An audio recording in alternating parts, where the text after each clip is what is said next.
आज के पश्चिम बंगाल की स्थिति को देखकर मन में गहरी टीस उठती है। ममता बनर्जी के नेतृत्व और उनसे पहले के दशकों के शासन ने बंगाल को विकास के दौर में इतना पीछे धकेल दिया है कि आज ये भारत के सबसे पिछड़े राज्यों की श्रेणी में गिना जाने लगा है। ये वही बंगाल है जिसकी भव्यता और आधुनिकता को देखकर कभी सिंगापुर के संस्थापक ली कुआन यू दंग रह गए थे और उन्होंने अपने देश को कोलकाता की तर्ज पर विकसित करने का सपना देखा था। लेकिन आज की तस्वीर इसके बिल्कुल उलट है। जिस भूमि ने देश को पश्चिमी चिकित्सा की पहली महिला प्रैक्टिशनर और भारतीय एयरलाइंस को पहली महिला पायलट दी, आज वहां की बेटियों की सुरक्षा और अधिकारों पर सवाल उठ रहे हैं। प्रीतिता वाडेदार और कल्पना दत्ता जैसी क्रांतिकारी महिलाओं की इस धरती पर आज खुद मुख्यमंत्री ये कहती नजर आती हैं कि लड़कियों को रात में बाहर नहीं निकलना चाहिए। एक समय था जब बंगाल का नाम आते ही मन में रविंद्रनाथ टैगोर के गीत, स्वामी विवेकानंद के विचार, सत्यजीत रे की फिल्में और नेताजी सुभाष चंद्र बोस का अदम्य साहस कौध जाता था। लेकिन दुर्भाग्य देखिए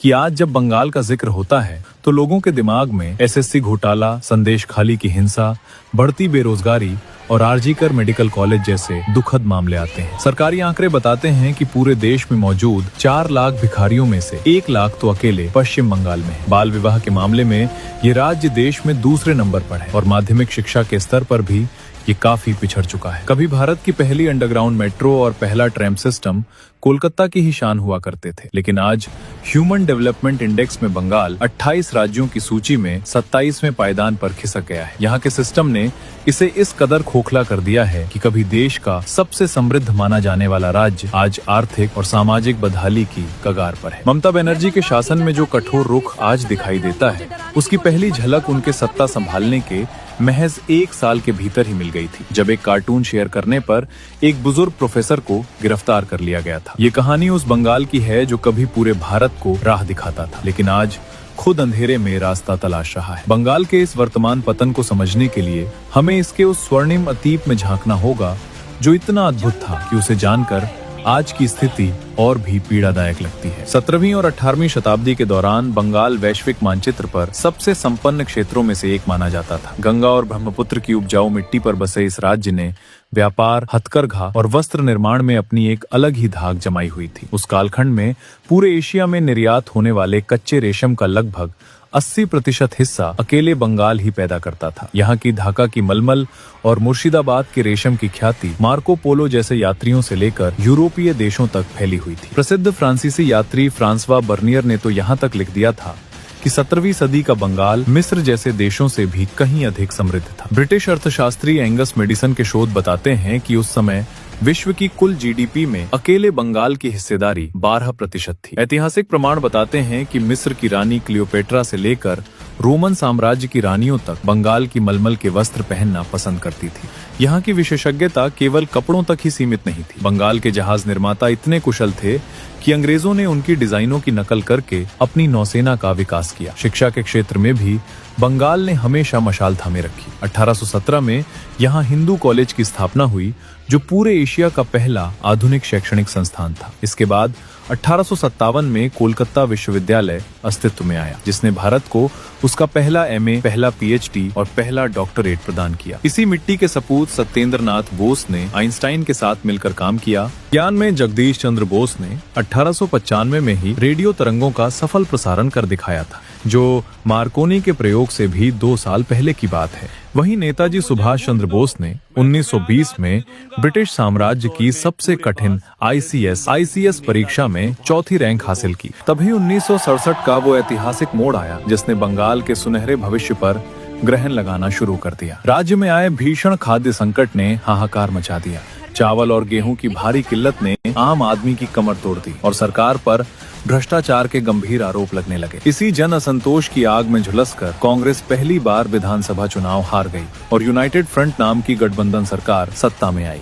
हालांकि आंतरिक कलह के कारण ये सरकार केवल 9 महीने ही टिक पाई और राज्य में राष्ट्रपति शासन लागू हो गया। लेकिन इस छोटे से कालखंड में जो अराजकता फैली, उसने बंगाल की सामाजिक शांति को पूरी तरह छलनी कर दिया। 1968 में एक सांस्कृतिक कार्यक्रम के दौरान जब अभिनेता अशोक कुमार मंच पर थे, तब कम्युनिस्ट उपद्रवियों ने कार्यक्रम में घुसकर भारी हिंसा की और महिलाओं के साथ अत्यंत शर्मनाक व्यवहार किया। तत्कालीन नेता ज्योति बसु ने इस बर्बरता को वैचारिक संघर्ष का नाम देकर इसे जायज ठहराने की कोशिश की। बड़े उद्योगपतियों के मन में खौफ तब गहरा गया जब बिड़ला समूह के मालिक आदित्य बिड़ला को राइटर्स बिल्डिंग के सामने सरेआम अपमानित किया गया, जिससे आहत होकर उन्होंने अपने सारे निवेश यहाँ से वापस खींच लिए और कभी कोलकाता नहीं लौटे। अंततः 1977 में सीपीआईएम पूर्ण बहुमत के साथ सत्ता में काबिज हुई और ज्योति बसु ने मुख्यमंत्री के रूप में कमान संभाली। यहीं से शुरू हुआ ट्रेड यूनियनों और हड़तालों का वो अंतहीन सिलसिला, जिसने बंगाल के गौरवशाली उद्योगों को एक एक करके ताले लगाने पर मजबूर कर दिया और एक संपन्न राज्य को अंधेरे भविष्य की ओर धकेल दिया। ज्योति बसु के शासनकाल में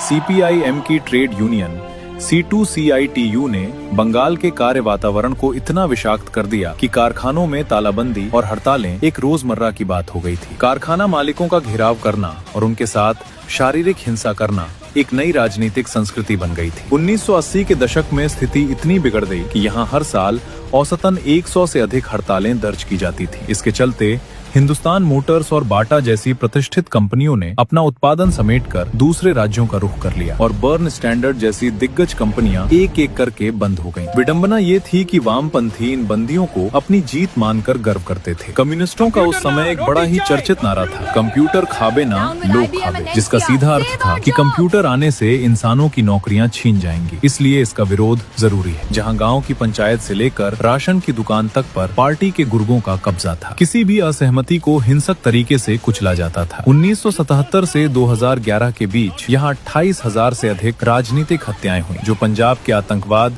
और कश्मीर की मिलिटेंसी के दौर से भी कहीं ज्यादा भयावह आंकड़ा है। 34 वर्षों के शासन से थके हुए लोग अब बदलाव के लिए बेताब थे। तभी सफेद साड़ी और चप्पल पहने एक महिला संघर्ष के मैदान में उतरी और बंगाल को फिर से सोनार बांग्ला बनाने का वादा किया। वो चेहरा था ममता बनर्जी। ममता बनर्जी का राजनीतिक सफर किसी फिल्मी कहानी जैसा उतार चढ़ाव भरा रहा है। 1990 में हाजरा जंक्शन पर एक विरोध प्रदर्शन के दौरान वामपंथी कार्यकर्ताओं ने उनके सिर पर लाठी से इतना भीषण प्रहार किया कि वो लहूलुहान होकर 1 महीने तक अस्पताल में रही। इसके बावजूद उनका हौसला नहीं टूटा। जब पुलिस ने उन्हें बाल पकड़कर गाड़ी में बिठाया और राइटर्स बिल्डिंग से बाहर फेंक दिया, तब वो केंद्र सरकार में मंत्री थी। उसी दिन उन्होंने एक ऐतिहासिक शपथ ली थी कि जब तक वो मुख्यमंत्री नहीं बनेंगी, उस सचिवालय की इमारत में कदम नहीं रखेंगी। बंगाल के त्रस्त और टूटे हुए लोगों को ममता में एक उम्मीद की किरण नजर आने लगी थी। 1998 में उन्होंने कांग्रेस से नाता तोड़ लिया, क्योंकि उन्हें लगा कि कांग्रेस पर्दे के पीछे सीपीआईएम से समझौता कर रही है। उन्होंने अपनी नई पार्टी तृणमूल कांग्रेस TMC बनाई और केंद्र में रेल मंत्री जैसे अहम पदों पर भी रही। 2006 में वो निर्णायक मोड़ आया जिसने उनकी किस्मत बदल दी। सीपीआईएम सरकार ने टाटा नैनो फैक्ट्री के लिए सिंघूर में किसानों की उपजाऊ जमीन को जबरन अधिग्रहित कर लिया, जिसके विरोध में ममता 21 दिनों के अनशन पर बैठ गई। नंदीग्राम में पुलिस फायरिंग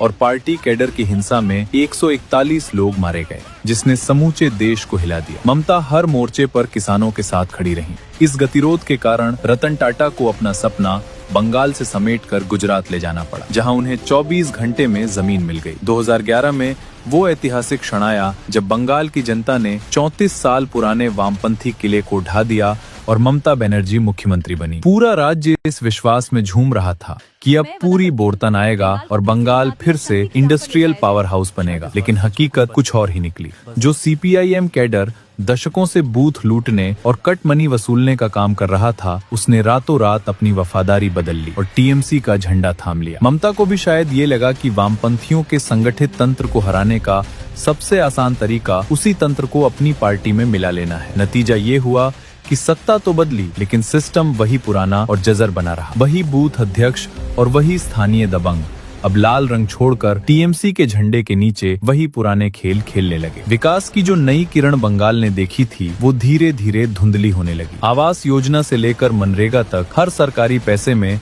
स्थानीय कार्यकर्ताओं की कट मनी का हिस्सा तय हो गया। बंगाल के गांव आज भी उसी दम घोटू सिंडिकेट राज के साए में जीने को मजबूर है। ममता बनर्जी के सत्ता में आने के बाद उम्मीदें तो बहुत थीं, लेकिन जल्द ही राज्य बड़े घोटालों की चपेट में आने लगा। शारदा चिटफंड घोटाले ने 17 लाख आम लोगों की जमा पूंजी को डुबो दिया, जिसके कारण 200 से अधिक लोगों ने अपनी जान तक दी थी। इस घोटाले के तार सीधे सत्ता के गलियारों से जुड़े मिले, जहां योजना के मालिक द्वारा मुख्यमंत्री की पेंटिंग्स पर लाखों रुपए खर्च करने की बात सामने आई। इसके बाद नारद स्टिंग ऑपरेशन में टीएमसी के कई बड़े मंत्रियों और सांसदों को सरेआम कैमरे पर नकद लेते हुए पकड़ा गया। लेकिन सबसे अधिक झकझोरने वाला मामला एसएससी भर्ती घोटाला था, जहां योग्य उम्मीदवारों की जगह ओएमआर शीट से छेड़छाड़ कर अपात्रों को नौकरी दी गई। मंत्री पार्थ चटर्जी की गिरफ्तारी और उनकी करीबी के घर से मिले 50 करोड़ रुपए के कैश ने राज्य की नैतिकता पर सवाल खड़े कर दिए, जिसके बाद हाईकोर्ट ने 25,000 से अधिक शिक्षकों की नियुक्तियां रद्द कर दी। प्रशासनिक विफलताओं के बीच सबसे गहरा घाव बंगाल की कानून व्यवस्था और महिलाओं की सुरक्षा पर लगा। संदेश खाली की विभत्स कहानियां, जहां स्थानीय महिलाओं ने टीएमसी नेता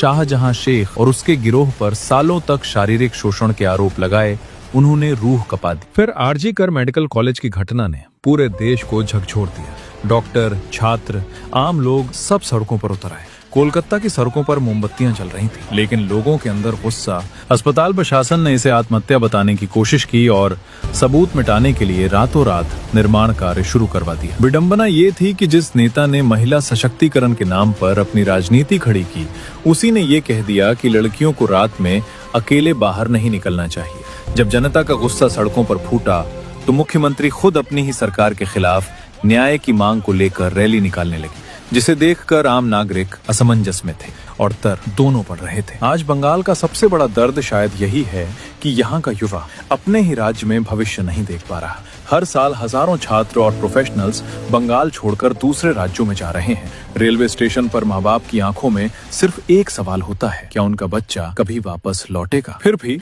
बंगाल पूरी तरह खत्म नहीं हुआ है। आज भी यहाँ कला है, संस्कृति है, बुद्धिमत्ता है। कॉलेज स्ट्रीट की किताबें, रविंद्र संगीत और बंगाल की बौद्धिक पहचान आज भी जिंदा है। लेकिन सवाल अब भी वही है, क्या सिर्फ संस्कृति किसी राज्य को बचा सकती है? कभी बंगाल पूरे भारत को रास्ता दिखाता था, आज वही बंगाल खुद रास्ता तलाश रहा है। लेकिन शायद उम्मीद अभी भी बाकी है, क्योंकि जिस मिट्टी ने टैगोर, बोस और विवेकानंद को जन्म दिया हो, वो मिट्टी पूरी तरह खत्म नहीं हो सकती। अब सवाल सिर्फ इतना है, क्या बंगाल एक बार फिर उठ पाएगा? और अगर आपको लगता है कि ऐसी सच्ची और गहरी डॉक्यूमेंट्रीज और भी बननी चाहिए, तो इस वीडियो को सपोर्ट जरूर करना, क्योंकि आपका एक सब्सक्राइब हमें ऐसी और कहानियां दुनिया तक पहुंचाने की ताकत देता है।